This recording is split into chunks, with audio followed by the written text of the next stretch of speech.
Ang madre ay nagising na buntis at dali-daling tumakbo para makipag-usap sa pari. Nabigla siya sa ibinunyag ng pari tungkol sa kanyang pagbubuntis. Dumating si Isabel sa kumbento sa hapon, dala lamang ang isang maliit na maleta at mga matang namumugto sa iyak. Mabagal ang kanyang paglakad, halos wala ng lakas na para bang bawat hakbang ay sobrang bigat matapos ang lahat ng nangyari. Halos bagong pasok pa lang siya sa tarangkahan nang lumabas si Madreng Superiora, matatag at seryoso, at tinanong kung sino ang dalagang mukhang galing sa bagyo. Isabel po ang pangalan ko, mahina niyang sabi. Nanginginig ang boses. Kailangan ko po ng matutuluyan. Gusto kong matutunan ang buhay relihiyoso. Wala na po akong ibang mapupuntahan. Tiningnan siya ng madre mula ulo hanggang paa at malamig na sumagot. At bakit dito ka napadpad? Huminga ng malalim si Isabel at tumingin ng diretso sa istriktong babae sa harapan niya. Dahil gusto kong baguhin ang buhay ko. Gusto ko lang ng kapayapaan, madre. Wala nang iba. Ilang segundong nanahimik ang madre, walang ekspresyon ng mukha, bago sa wakas ay nagsalita. Maaari kang manatili, pero dapat mong malaman na walang gitna dito. Disiplina ang pinakamahalaga. Kung mananatili ka, susunod ka sa mga patakaran. Naiintindihan mo ba? Mabilis na tumango si Isabel. Samantala, si Padre Gabriel, nakararating lang para sa misa sa gabi, ay nakamasid mula sa malayo. Napansin niya ang anyong pagod ng dalaga, ang mga kamay na nanginginig, ang mga matang laging nakayuko, at nang makalapit siya sa madre, sinabi niya, mukhang mabigat ang pasan niya. Nakakrus ang mga braso ni Madreng Superiora at malamig na tugon.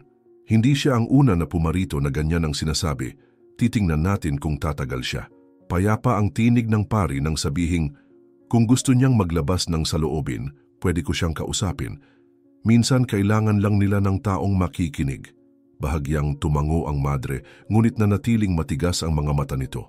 Maya-maya, binigyan si Isabel ng maliit na kwarto na may makitid na kama at simpleng mesa.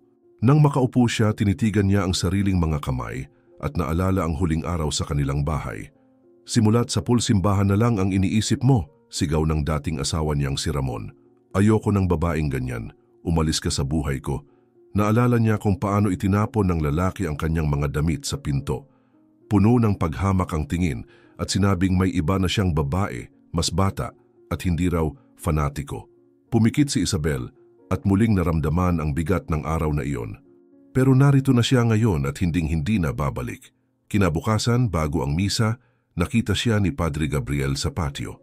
Napansin niyang kabado ang dalaga at tinanong, mahimbing ba ang tulog mo? Pilit nang ngumiti si Isabel. Kaunti lang. Bago kasi ang lahat sa akin. Sabi ng pari, masasanay ka rin. Mahigpit si Madreng Superiora pero makatarungan. Nirerespeto niya ang mga seryosong sumasali dito. Yumuko si Isabel at bumulong. Ayoko nang magkamali. Gusto ko lang magpatuloy. Tumango ang pari. Kung ganon, nasa tamang lugar ka. Sandaling hinto muna. Para maipagpatuloy naming maihatid ang mga ganitong nakaka-inspire na kwento ng libre, hinihiling naming mag-iwan kayo ng like at mag-subscribe sa aming channel. Sabihin nyo rin sa comments kung saan nyo pinapanood ang kwentong ito. Maraming salamat at tuloy natin ang kwento. Sa seremonya, nang tanggapin ni Isabel ang simpleng kasuotan ng mga bagong kandidata, nanginginig ang kanyang mga kamay. Mahigpit na minamasdan ni Madreng Superiora ang bawat kilos. Ang kasuotang ito ay simbolo ng panata at pagtalikod sa lumang buhay, sabi niya sa lahat. Ang sinumang magsusuot nito ay pumipili ng bagong landas. Mabagal na isinuot ni Isabel ang kasuotan. Mabilis ang tibok ng puso.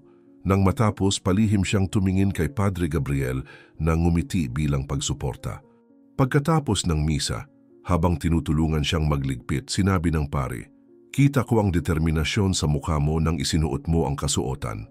Matatag na sagot ni Isabel, dahil ayoko nang mabuhay katulad ng dati. Kapayapaan lang ang gusto ko, tumango ang pari. Kung ganoon, tandaan mo yan, dito kailangan ng buong pusong pagsusumikap pero may kapalit na bagong simula. Huminga ng malalim si Isabel. Gagawin ko ang lahat, hindi na ako babalik pa. Ngunit mula sa malayo, pinagmamasdan ni Madreng Superiora ang dalawa. Papadilim ng papadilim ang ekspresyon. Hindi niya naririnig ang usapan, pero ayaw niyang may masyadong satsat sa kumbento. Maya-maya, Habang kausap ang ibang madre, napabulong siya. Ayoko nang istorbo dito, bagong dating lang ang babaeng iyon pero lagi nang kausap ang pari. Pagmamasdan ko siya. Sa kainan, kaunti lang ang kinain ni Isabel. Tahimik ang paligid, pero may hatid din itong uri ng kapayapaang hindi niya pa naranasan. Habang pinapanood ang ibang madre, naalala niya si Ramon na laging umuuwi ng huli, may amoy ng mumurahing pabango at punong-puno ng paghamak ang boses. Sinisira mo ang lahat sa kababasa ng dasal. Para kang matanda, ilang ulit niyang narinig mula sa kanya. Pumikit si Isabel para itaboy ang alaala, pero parang kutsilyong tumatarak pa rin ang mga salita nito. Maya-maya nadaanan siya ni Padre Gabriel sa pasilyo at nagtanong, "Nakakapag-adjust ka ba?" Sagot ni Isabel, "Unti-unti, malayo ito sa inaasahan ko, pero tingin ko ito talaga ang kailangan ko." Bahagyang ngumiti ang pari. "Kung ganoon, magpatuloy ka. Alam ng Diyos ang ginagawa niya." Tumango si Isabel. "Gusto ko lang talikuran ng lahat, lahat-lahat." Kinagabihan, bago matulog, narinig ni Isabel ang mga yabag sa pasilyo at bumilis ang tibok ng puso. Akala niya si Madring Superiora iyon para pagsabihan siya, pero dumiretso lang ang mga paa. Nakatitig sa kisame, bumulong siya sa sarili. "Kakayanin ko. Hindi ko bibiguin ang sinuman." Sa kwartong katabi, matagal ding nakatulog ang madre. Ang batang ito, mahina niyang bulong sa sarili. Bigla na lang dumating, konti lang magsalita, pero may kung ano sa kanya. Pumikit siya, desididong obserbahan ang bawat kilos. At nagtapos ang gabing iyon na hindi alam ni Isabel kung gaano karaming pagbabago ang darating pa. Kinabukasan, nagising si Isabel na masama ang pakiramdam at may kakaibang hilo na nararamdaman na niya ilang araw na. Sinubukan niyang balewalain, pero nang tumayo siya para tumulong sa kusina, kinailangan niyang kumapit sa pader para hindi matumba. Isa sa mga madre, nang makita iyon, ay nagtanong kung ayos lang siya at sinabing baka dahil lang iyon sa payak na pagkain sa kumbento. Pilit nang ngumiti si Isabel, sinabing ayos lang siya, pero sa loob-loob niya nagsisimula ng magkaroon ng hinala. Pagkatapos ng mga gawain, pumunta siya sa maliit na klinika ng kumbento, isang payak na lugar na may kabinet para sa mga gamot sa lagnat, sakit ng ulo at ilang gamit para sa sugat. Nang buksan niya ang cabinet, nakita niya ang isang health kit na donasyon ng isang organisasyon sa lungsod ilang buwan na ang nakaraan. At sa loob nito, laking gulat niya nang may makita siyang pregnancy test. Hindi karaniwan ang ganito sa kumbento, pero isinama nila ito sa kit bilang pangkalahatang gamit para sa kahit anong emerhensya. Napatigil si Isabel, hawak ang kahon, mabilis ang tibok ng puso. Hindi alam kung may tapang ba siyang gamitin ito. Pumasok siya sa banyo, isinara ang pinto, at ilang minutong nakatayo lang, nakatingin sa test. Paulit-ulit siyang huminga ng malalim, pilit pinapakalma ang sarili, sinasabing pagod lang siya at magiging maayos din ang lahat. Pero kailangan niyang makasiguro. Sinunod niya ang mga tagubilin, nanginginig ang mga kamay, at iyon na ang pinakamatagal na minuto ng buhay niya. Nang lumabas ang marka na positibo, nanlambot ang mga tuhod ni Isabel. Naupo siya sa malamig na sahig, tinakpan ang mukha at hindi na napigilan ang iyak. Matagal siyang nanatili roon. Iniisip ang ibig sabihin ng lahat ng ito. Ang nakaraan kasama si Ramon, ang kasalukuyan sa kumbento, at ang hinaharap na biglang gumuho. Itinago niya ang test sa bag, nagpunas ng luha, huminga ng malalim, at nagpasya na kailangan niyang may makausap. Pero hindi muna ang Madring Superiora. Hindi pa. Kailangan niya munang humingi ng payo. Kailangan niyang makausap si Padre Gabriel. Hinintay niya ang bandang tanghali. Alam niyang darating ang pari para sa misa ng 12:00 at hinanap niya ito malapit sa pasukan. "Padre, pwede ba tayong mag-usap habang naglalakad?" Mahina at nanginginig ang boses niya. Tinitigan siya ng pari at sumagot, "Siyempre, Isabel, mukhang may mabigat kang iniisip, tara maglakad tayo." Tumango siya, mahigpit ang hawak sa bag kung saan nakatago ang test. Lumabas sila sa paligid ng kumbento, tinahak ang landas na lupa sa gitna ng mga puno, kung saan halos walang tao. Ilang minuto silang walang imikan. Pinipilit ni Isabel hanapin ang tapang para magsalita, habang iginagalang ng pari ang katahimikan. Pagkalipas ng ilang sandali, mahinahong sabi ng pari, "Alam mo, minsan mas bumibigat ang lahat kapag tayo lang ang nagdadala. Baka makatulong kung mailalabas mo. Pumikit si Isabel at umiling, hindi huminto sa paglalakad. Hindi ko alam kung paano sasabihin, Padre. Seryoso ito at ayokong may ibang makaalam sa ngayon. Mabilis ang sagot ng pari. May salita ako, Isabel. Mananatili sa atin lang ang sasabihin mo. Huminto siya, huminga ng malalim at halos pabulong na sinabi, buntis ako. Ilang saglit na natahimik ang pari bago nagtanong, sigurado ka ba? Binuksan ni Isabel ang bag, ipinakita ang test at sumagot, kanina ko lang ginawa. Nasa health kit ng klinika. Hindi ko nga alam na may ganun dito. Nang makita ko, hindi ko na kayang balewalain. Kailangan kong makasiguro. Tumingin si Padre Gabriel sa lupa at saka kay Isabel. At ang ama ng bata? Maingat niyang tanong. Nag-atubili si Isabel bago sumagot, nanginginig ang boses. Dati kong asawa, isang malupit na tao, laging minamaliit ako dahil relihiyosa ako. Pinalayas niya ako, sinabi niyang pabigat lang ako. Gusto ko nang kalimutan ang lahat, Padre. Pero heto na at natatakot ako kung anong mangyayari kapag nalaman ng madre. Dahan-dahang tumango ang pari, kalmado ang tono. Isabel, wala kang kasalanan. May asawa ka noon, nasa matrimonyo ka. May karapatan kang magsimulang muli. Pero ang pagtatago nito sa madre, maaring magdala ng problema. Pinunasan ni Isabel ang mukha, halatang kinakabahan. Hindi ko alam kung paano siya tutugon. Paano kung palayasin niya ako? Wala na akong ibang mapupuntahan. Sagot ng pari. Mahigpit si Madring Superiora, oo, pero marunong din siyang makinig. Mas mabuti nang manggaling sa iyo ang totoo kaysa madiskubre niya sa ibang paraan. Maaari akong sumama kung gusto mo, pero huwag mo nang hayaang lumaki pa ang lihim na ito. Tumango si Isabel, ngunit mahina niyang sabi, kailangan ko lang ng kaunting tapang.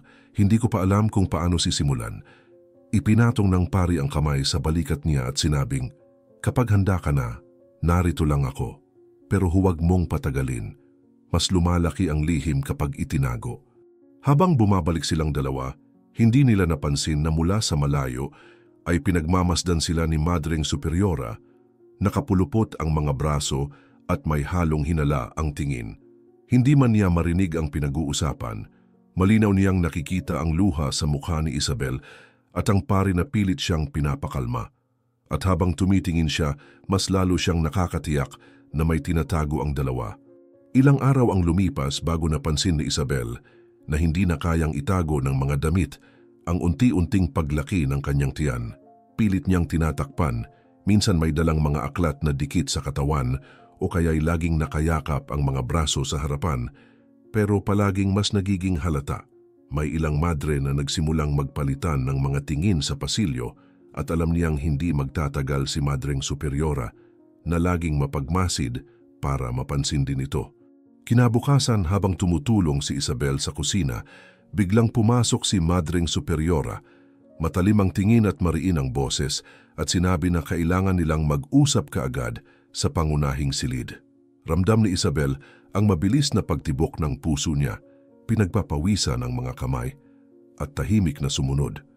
Pagpasok niya, nakita niyang naroon din si Padre Gabriel, marahil dumating para sa misa, pero mukhang may ibang dahilan kung bakit siya tinawag ngayon. Nakatayo si Madring Superiora sa harap niya, nakapulupot ang mga braso, at malamig na sinabi, Isabel, may nangyayari rito na hindi mo sinabi kahit kanino. Sa tingin mo ba ang lugar na ito ay para sa mga sikreto? Pilit sanang magsasalita si Isabel, pero itinaas ni Madring Superiora ang kamay para siya'y manahimik. Huwag kang magsisinungaling sa akin, bata.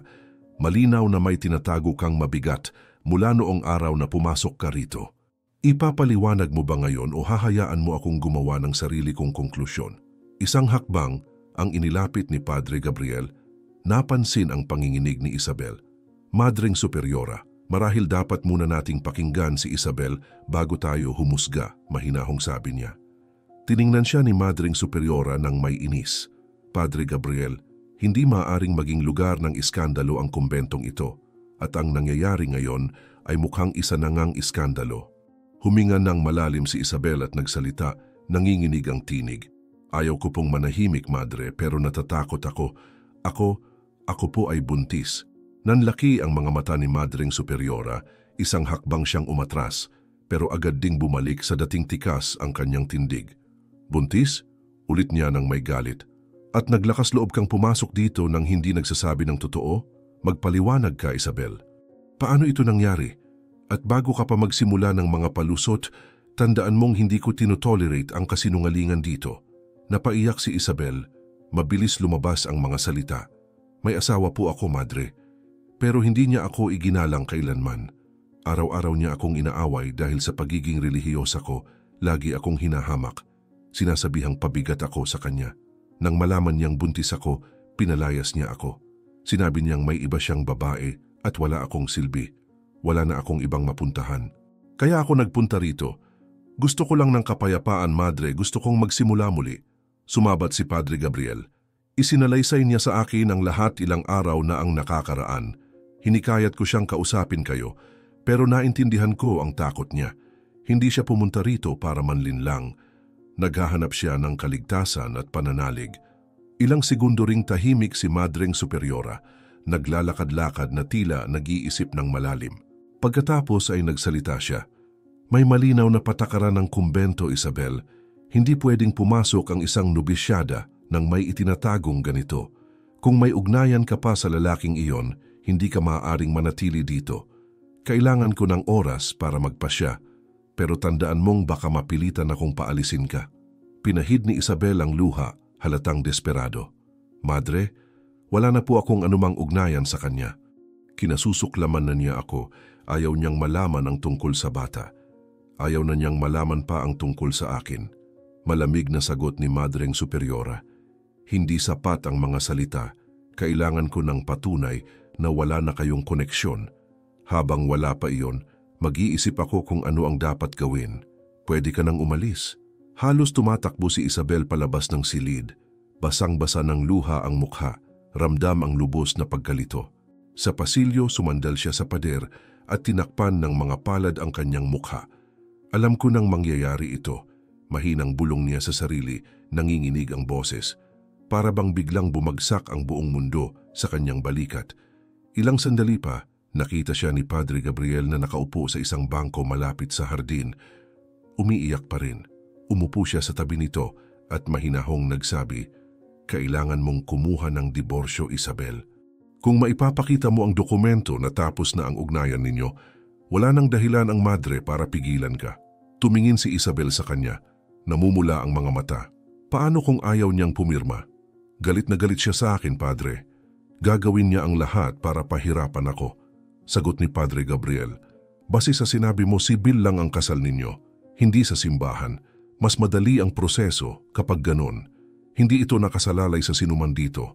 Legal na usapin ito, hindi relihiyoso.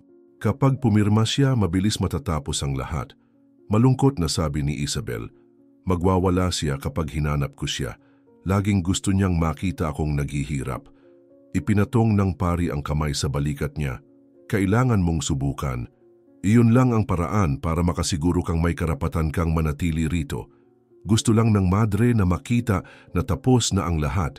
Ipakita mong handa kang ayusin ito. Dahan-dahang tumango si Isabel, halatang takot pa rin. Ayaw ko nang makipag-usap sa kanya, Padre. Pero wala na yata akong pagpipilian. Tahimik silang pareho ng ilang sandali, tanging tunog ng kampana para sa hapon na dasal ang naririnig. Nakatingin si Isabel sa lupa at mahina niyang sinabi, "Ayaw ko nang magdulot ng gulo rito, gusto ko lang magsimula muli." Sagot ni Padre Gabriel, "Minsan kailangan talagang harapin ang nakaraan para makapagsimula muli. Kumuha ka ng diborsyo, Isabel. Iyon ang tanging paraan para tuluyan kang makalaya." Sumang-ayon siya, pinapahid ang mukha gamit ang manggas ng damit.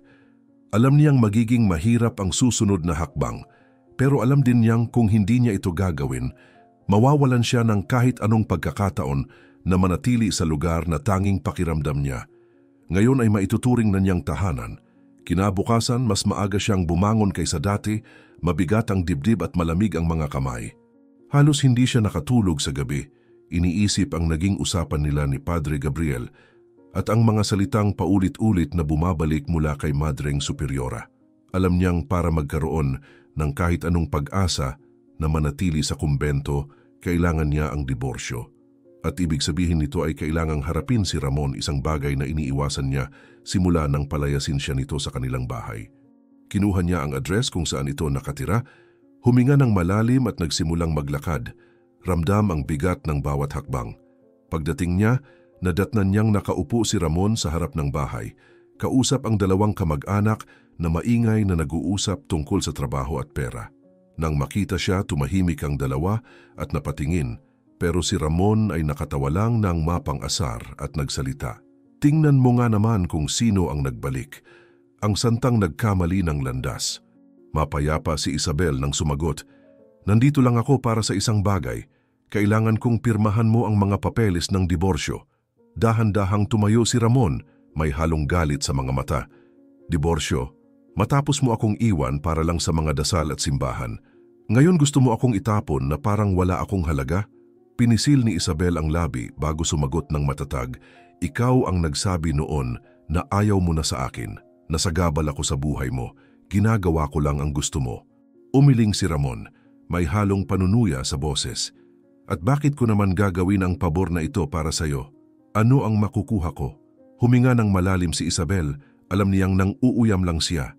Makukuha mo ang kalayaang hinihingi mo. Hindi na ako magpapakita sa'yo pagkatapos nito. Lumapit si Ramon, matalim ang tingin. At kung ayaw kong pumirma, ano gagawin mo? Iiyak ka sa mga paring mahal na mahal mo. Uminit ang mukha ni Isabel pero nanindigan siya. Gusto ko lang magpatuloy sa buhay ko. Ayoko na ng gulo, ayoko na ng kahit ano sayo. Handa na sanang sumagot si Ramon nang biglang sabihin ni Isabel, nanginginig pero buo ang boses. Buntis ako. Tahimik ang paligid ng ilang segundo.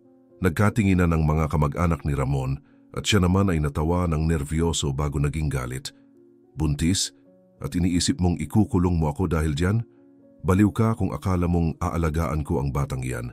Wala akong pakialam sa iyo o sa anak mo. Pumikit si Isabel sandali, ramdam ang talim ng mga salita. Wala akong hinihingi sa iyo, matatag niyang sagot. Gusto ko lang pumirma ka para matapos na ito. Agad niyang kinuha ang mga papeles mula sa kamay ni Isabel, mabilis na binasa at sinabing, tama ka. Pipirmahan ko para hindi na kita makita kailanman. Pinirmahan niya ng mariin at ibinalik ang mga papeles sa kanya. Masaya ka na? Umalis ka na sa buhay ko. Wala kang halaga, pati na yang bata mo. Nanginginig ang mga kamay ni Isabel habang hawak ang papeles, naglalabo ang paningin sa pinipigil na luha. Tumalikod siya nang hindi nagsasalita habang patuloy pang nagrereklamo si Ramon sa mga kamag-anak. Sinabi ko nang ayaw ko sa babaeng iyon.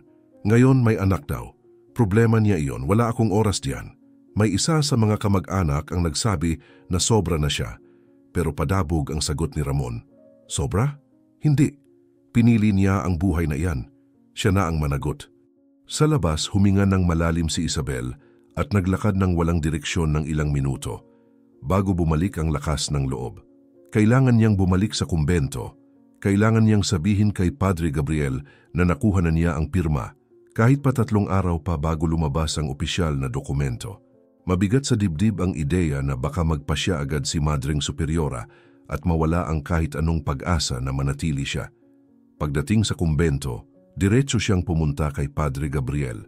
Nakita niya ito malapit sa hardin, nag-aayos ng mga upuan para sa isang pagpupulong. Nang makita siya, mapula ang mga mata at hawak ang mga papeles, naunawaan na ng pari bago pa siya magsalita. Nakuha mo? Maingat niyang tanong. Tumango si Isabel, iniabot ang mga papeles. Pumirma siya, Padre, pero napakasakit. Sinabi niyang wala siyang pakialam sa akin o sa bata. Bumuntong hininga ang pari at inilagay ang kamay sa kanyang balikat. Nakikita ng Diyos ang lahat, Isabel. Ginawa mo ang parte mo. Konting panahon na lang at maayos din ang lahat. Tibayan mo lang. Huminga ng malalim si Isabel. Natatakot ako na magpasya si Madre bago pa maging opisyal ang dokumento, 3 araw pa bago ito lumabas. Kalma ang sagot ng pari. Magtiwala ka. Tama ang ginagawa mo. Malaki ang magiging epekto nito kapag kinausap mo siya. Samantala, pinagmamasdan ni Madring Superiora si Isabel mula sa malayo. Nakikitang kausap niya ang pari habang may hawak na mga papeles. Hindi niya alam kung tungkol saan iyon, pero mahigpit ang ekspresyon niya habang naglalakad papunta sa bulwagan. Mga sikreto at panibagong sikreto, bulong niya sa sarili. Isang buntis na kandidata ay problema na kung patuloy siyang may itinatago, walang lugar para sa kanya rito. Nakaupo si Isabel sa isang bangko malapit sa pasukan, nakatingala sa langit para pakalmahin ang isipan. Alam niyang unang hakbang pa lang ang pirma. Kailangan agad dumating ang opisyal na dokumento kung hindi mawawalan ng saysay ang lahat. At tuwing dumadaan si Madring Superiora na may matalim na tingin, pakiramdam niya ay bumibilis ang oras na para bang maaaring dumating ang desisyon anumang sandali bago pa niya mapatunayan na wala na siyang anumang ugnayan kay Ramon. 3 araw ang lumipas, gising na si Isabel bago pa man tumunog ang kampana, naglalakad ng pabalik-balik, mabilis ang tibok ng puso. Dumating na kasi ang dokumentong hinihintay niya, dinala ng koryo ngayong umaga at hawak-hawak niya ang mga papel na para bang gawa sa salamin. Ito ang patunay na kailangan niya para ipakita kay Madring Superiora na wala na siyang anumang ugnayan kay Ramon. Pero bago pa niya mahanap ang madre, may isang madre na lumapit sa pinto at nagsabing ipinapatawag silang lahat sa pangunahing bulwagan, kasama na si Padre Gabriel, at may mahalagang sasabihin ng madre sa lahat. Parang nanlamig ang sikmura ni Isabel. Ano ang pinaplano ng madre? Pagpasok niya sa bulwagan, nakita niyang naroon na ang lahat ng madre nagbubulungan, may ilan na tahasang nakatingin sa kanya. Ang iba naman ay iwas ang mga mata na para bang may alam na. Si Padre Gabriel ay nasa isang sulok, seryoso, nakapulupot ang mga kamay at bahagya lang tumango ng dumaan si Isabel. Si Madring Superiora ay nakatayo sa gitna, may matalim na tingin na para bang tumatagos sa sinumang kaharap niya. Katahimikan, matatag ang boses niyang sabi at agad tumigil ang lahat sa pag-uusap. May mahalagang bagay na kailangang pag-usapan sa harap ng lahat. Lalong hinigpitan ni Isabel ang hawak sa dokumento, hindi alam kung dapat ba siyang maunang magsalita. Pero nagpatuloy na ang madre. Sa mga nakaraang araw, maraming nangyari sa loob ng mga pader na ito. Panahon na para malinawan ang lahat. Muling nagkatinginan ang mga madre at ramdam ni Isabel ang pamumula ng kanyang mukha. Tumingin sa kanya ng diretso si Madring Superiora at sinabing, "Isabel, kailangang malaman ng lahat dito na ikaw ay buntis." Biglang tumahimik ang buong lugar na para bang maririnig ang ihip ng hangin sa bintana. May ilang madre na napahawak sa bibig, ang iba ay nagbulungan. At may isa pang nagsabing hindi katanggap-tanggap iyon. Itinaas ng madre ang kamay para patahimikin ulit ang lahat. "Bago kayo humusga ng hindi nalalaman ng totoo," patuloy niya, "hayaan ninyong ipaliwanag ko muna." Hindi makatingin si Isabel pero narinig niya ang madre na ikinuwento ang lahat sa harap ng lahat. Na minsan nang nag-asawa si Isabel, na pinalayas siya ng asawa, na mag-isa at walang mapuntahan nang dumating siya sa kumbento at na hindi niya kailanman niloko ang sinuman, natakot lang siya kung paano siya tatanggapin.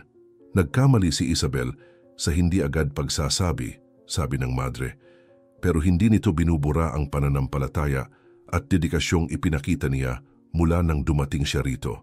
Doon nagsimula ulit ang bulungan ng mga madre at narinig ni Isabel ang isa na nagsabing may dahilan kung bakit may mga patakaran habang ang isa pa'y sumagot na bahagi rin ng buhay relihiyoso ang pagkakawanggawa at pag-unawa. Si Padre Gabriel, nakitang umiinit ang usapan, ay lumapit at matatag na nagsalita. "Lahat kayo ay nakakita kung paano namuhay si Isabel dito. Hindi siya dumating para sa anumang pabor. Hindi siya humingi ng espesyal na trato. Dumating siya dahil naniwala siyang makakahanap siya ng bagong landas." Itinaas ni Isabel ang mga mata at nakita siyang seryosong nakatingin sa kanya at ang suporta niya ay nagbigay ng bigat sa dibdib ni Isabel na halos maging luha. Itinaas ni Madring Superiora ang isang sobre mula sa mesa. At para mawala ang lahat ng pagdududa, narito ang opisyal na dokumento ng diborsyo. Patunay na wala ng anumang ugnayan si Isabel sa lalaking iyon. Tumingin siya kay Isabel at nagsabi, "Ginawa mo ang parte mo. Dinala mo ang kinakailangan." Tumango si Isabel, dama ang pag-akyat ng luha sa mga mata pero nanatiling tahimik habang ipinagpatuloy ng madre. Kaya't hindi siya palalayasin. Nagkaroon ng bulungan sa mga madre. May ilan na umiling bilang pagtutol, ang iba na may napabuntong hininga ng may ginhawa. May nagsabing baka maging president ito At sumagot ang isa na bawat sitwasyon ay kakaiba. Ang nasa isip lang ni Isabel ay hindi na niya kailangang umalis pa. Tumingin sa kanya si Padre Gabriel at bahagyang ngumiti para bang sinasabi ng walang salita na magiging maayos ang lahat. Itinaas ni Isabel ang kamay sa mukha, emosyonal, habang humihingi ulit ng katahimikan ang madre. Gusto kong maging malinaw, sabi ng madre, na ang desisyong ito ay hindi basta-basta ginawa. Nakipag-usap ako sa mga nakatataas na nalangin ng matagal at napagpasyahan kong ang pananampalataya ni Isabel at ang pagsisikap niyang ipinakita ay dapat igalang. Hinihiling ko na wala ni isa sa inyo ang huhusga o tatrato sa kanya ng iba. May karapatan siyang manatili rito gaya ng lahat ng iba. Kumalat ang katahimikan sa silid, mabigat pero wala na ang tensyon kanina. Malalim ang paghinga ni Isabel, pilit na pinapakalma ang sarili. Nang marinig ang isa sa pinakamatandang madre na mahina ang sabi na baka mahirap tanggapin ang sitwasyon, matatag na sagot ni Madring Superiora, hindi lugar ang kumbento para sa chismis o sa mabilisang paghusga. Kung may tutol sa desisyong ito, magsalita na ngayon. Walang nagsalita, tanging ilang tingin at seryosong mukha lang ang naiwan. Parang ayos na ang lahat, pero mahina ang tinig ni Isabel nang magtanong, "Madre, at ang bata, pwede ko ba siyang makasama?" Tahimik siyang tiningnan ng madre, halatang nagdadalawang isip. Tumingin kay Padre Gabriel, pagkatapos sa mga madre, na parabang maingat na pinipili ang mga salita. Isang maselang usapin ito, sabi niya sa wakas, at kailangan ko pang pag-isipan bago magbigay ng tiyak na sagot. Muling nanikip ang dibdib ni Isabel, parabang guguho na naman ang lahat. Lumapit si Padre Gabriel at nagsabi, "Kilala na ninyo ang dedikasyon niya. Siguro dapat kilalanin din na walang kasalanan ang batang ito." Huminga ng malalim ang madre, tumingin sa lahat ng madre na nasa silid at sa wakas ay nagsabi, "Bago pa lumaki ang usaping ito sa mga pasilyo, gusto kong ipaalam na napagpasyahan ko na. Mananatili si Isabel sa kumbento at dito niya palalakihin ang kanyang anak. Wala ni isa sa inyo ang dapat kumuwestiyon dito. Isisi lang ang bata at lalaking may pananampalataya at lahat tayo'y may pananagutan para sa kanya." May marahang bulungan, ilang madre ang nagpalitan ng tingin pero walang naglakas loob na sumalungat. Itinaas ni Isabel ang kamay sa kanyang bibig, dumadaloy na ang mga luha bago pa man siya makapagsalita. "Salamat po, madre. Hindi ko alam kung ano ang sasabihin. Akala ko mawawala na sa akin ang lahat," sabi niya, nanginginig ang boses at pilit na pinapakalma ang sarili. Tumugon ang madre ng mariin, "Wala kang mawawala, Isabel. Pero kailangan mong maintindihan na ang buhay dito ay nangangailangan ng disiplina. Ang pagpapalaki ng bata sa loob ng mga pader na ito ay bago para sa ating lahat at magtatagumpay lang kung may pagkakaisa at paggalang." Lumapit si Padre Gabriel at nagdagdag, "Ang batang ito'y lalaki na napapalibutan ng pagmamahal at pananampalataya. At kung pahihintulutan ninyo, madre, marahil ito ang magiging isa sa pinakamalalakas na patotoo na maibibigay ng kumbento sa mundo, na ang awa at habag ay hindi hiwalay sa disiplina." Tumangulang ang madre, nananatiling seryoso pero hindi sumalungat. Pinunasan ni Isabel ang kanyang mukha, sinusubukang pigilan ang pag-iyak pero malakas ang damdamin.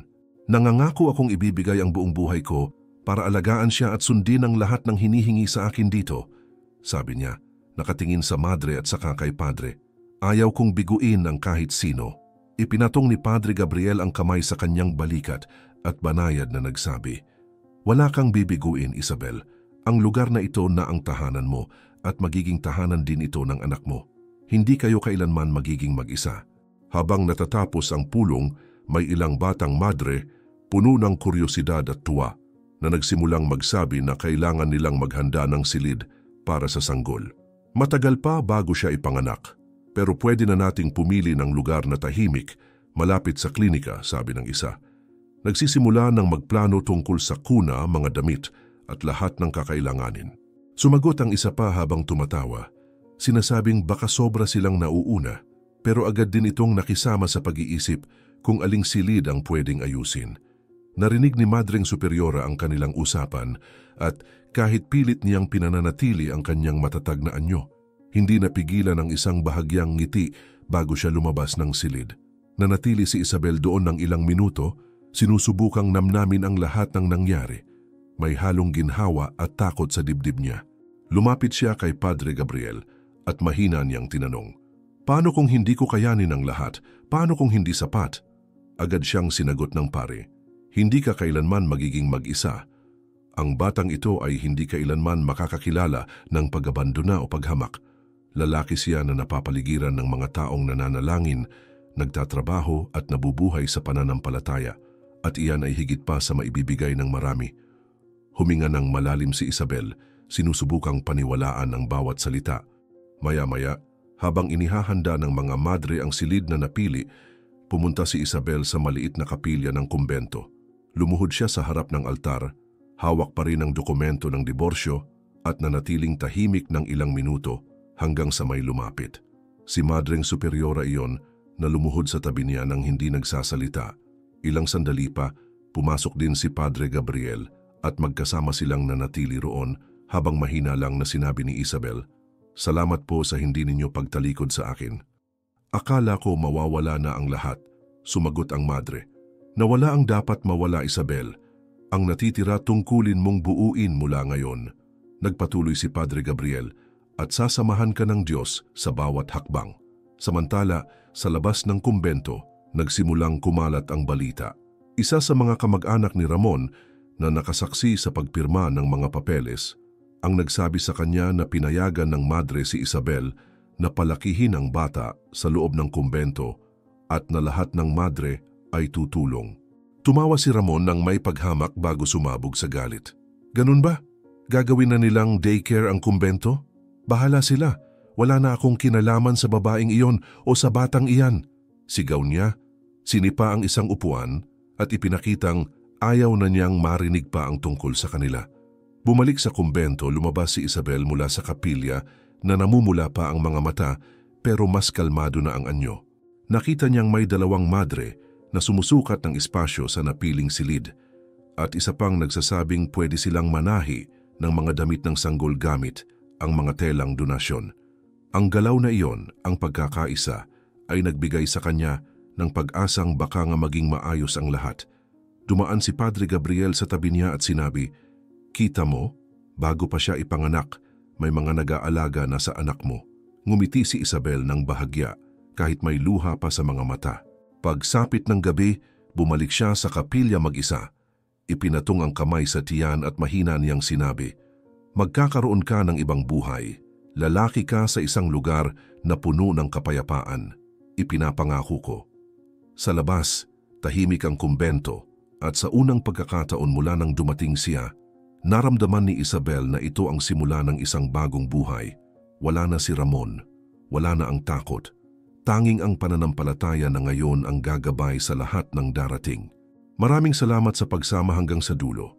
May inihanda kaming isa pang espesyal na kwento para sa iyo. Lumalabas na ngayon sa iyong screen, i-click lang para mapanood. Sa mundong puno ng sakit na madalas ay tahimik na dinadala, pinili mong makinig hanggang huli. Kung nahipo ka ng kwentong ito, isubscribe ka na.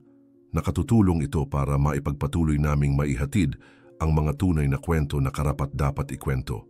Ikomento mo rin kung saan ka nanonood at kung maaari, i-share mo rin. Maaring maliit lang ito, pero ang pagpapalaganap ng kwento ng pagbangon ay pagpapalaganap din ng pag-asa.